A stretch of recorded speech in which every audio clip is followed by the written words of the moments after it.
اتنی جھریاں کیوں ہیں مولا؟ اتنا چہرہ ایسے لگ رہا ہے جیسے بیمار ہو۔ امام نے فرمایا کہ میرے چاہنے والوں کے گناہوں نے مجھے بیمار کر دیا ہے، میری کمر کو توڑ دیا ہے، ابھی تک یہ نفس ہمارے ہاتھ میں نہیں آیا۔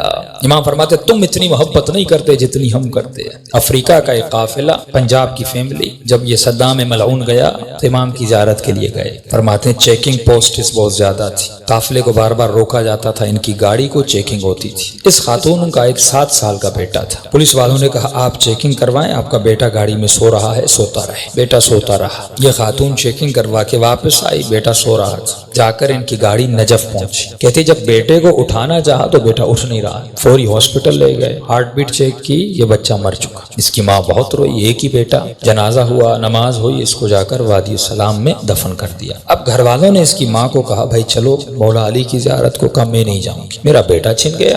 ہوتا ہے نا کبھی زیارت پہ جائیں، جن کے بچے سخت ہو جاتے ہیں، مر جاتے ہیں، ناراض ہو جاتے ہیں اہل بیت سے۔ چھن لیا۔ جب چھٹے امام کا بیٹا جناب اسماعیل بیمار تھا تو مولا کا صحابی کہتا میں نے امام کو بہت پریشان دیکھا، گھر سے آ رہے ہیں جا رہے ہیں۔ تھوڑی دیر کے بعد امام باہر آئے، چہرے پہ اطمینان، اور ایک ہی جملہ تھا انا للہ و انا الیہ راجعون۔ میں نے کہا مولا جب زندہ تھا پریشان، اب چلا گیا اتنا اطمینان؟ امام نے کہا جب ہمارے بچے بیمار ہوتے ہیں، جب زندہ ہیں ہم پوری کوشش کرتے ہیں کہ ان کی صحت و سلامتی آ جائے، دوائی ڈاکٹر، لیکن جب خدا لے لیتا ہے، اس کی امانت تھی، جس پہ وہ راضی اس پہ ہم راضی ہو جاتے، پھر ہم پریشانی زبزبا اس کا شکار نہیں ہوتے۔ یہ خاتون مولا علی کی زیارت پہ نہیں گئی، کہا میرا بیٹا امام نے چھین لیا، میں نہیں جاؤں گی۔ قافلہ چلا کربلا، سارا قافلہ امام حسین کی زیارت کو گیا۔ اس خاتون نے کہا میں نہیں جاؤں گی، میرا بیٹا حسین نے چھین لیا، میں کیوں جاؤں؟ ایک ہی تو بیٹا تھا، میں زیارت کرنے کے لیے آئی تھی، مولا نے کچھ دیا نہیں، اوپر سے میری اولاد مجھ سے چھین لی، نہیں گئی۔ فرمایا آخری 2 دن بچے، لوگوں نے کہا بھائی عباس کی قبر پہ چلو، جا کر دعا مانگو، کیوں یہاں پہ رو رہی ہو؟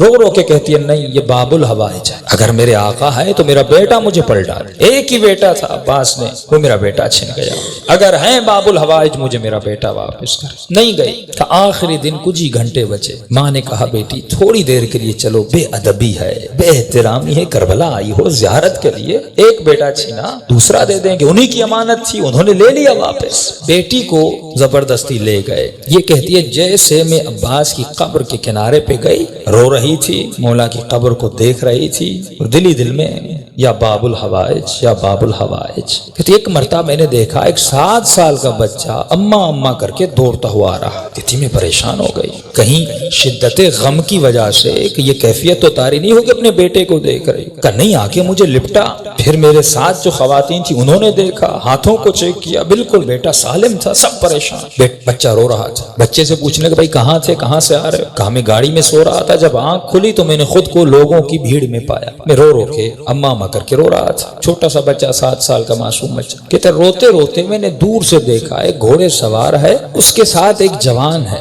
وہ دونوں آ رہے ہیں۔ مجھ سے پوچھا بیٹے کس کی تلاش میں ہو؟ کہا میری اماں گم ہو گئی۔ اس گھوڑے سوار نے مجھے کہا کہ بیٹے تو گھوڑے پہ سوار ہو جا۔ یہ بچہ کہتا ہے کہ میں نے اپنے بچپنے میں کہا کہ انکل مجھے ہاتھ دیں میں گھوڑے پہ بیٹھ جاؤں۔ کہا گھوڑے سوار نے کہا میرے ہاتھ نہیں ہیں، میرے ہاتھ کٹے ہوئے۔ اس جوان کو کہا کہ اسے گھوڑے پہ بیٹھا، کہ اماں میں گھوڑے پر بیٹھا، اس گھوڑے سوار کے ساتھ آیا، یہاں تک کہ زری تک آئے۔ اس نے مجھے کہا بیٹے یہیں پہ کھڑے ہو جاؤ، تمہاری اماں تجھے مل جائے گی، جب اماں تمہاری تمہیں ملے تو میرا ایک پیغام دے دینا۔ کہ کون سا پیغام؟ کہ اپنی اماں کو کہنا کہ ہم سے ناراض مت ہوا کریں، ہم تھوڑی تھوڑی باتوں کے لیے دنیا کی وجہ سے جب اہل بیت کا دل دکھاتے ہیں۔ یہ معجزہ وادی السلام میں سب تھا۔ فرماتے پھر وادی السلام کے قبر کو کھودا، کفن تھا، سب کچھ تھا، لیکن لڑکا وہاں پہ موجود نہیں تھا۔ وہ دینے پہ آئے، دیتے بھی ہیں، معجزے کرنے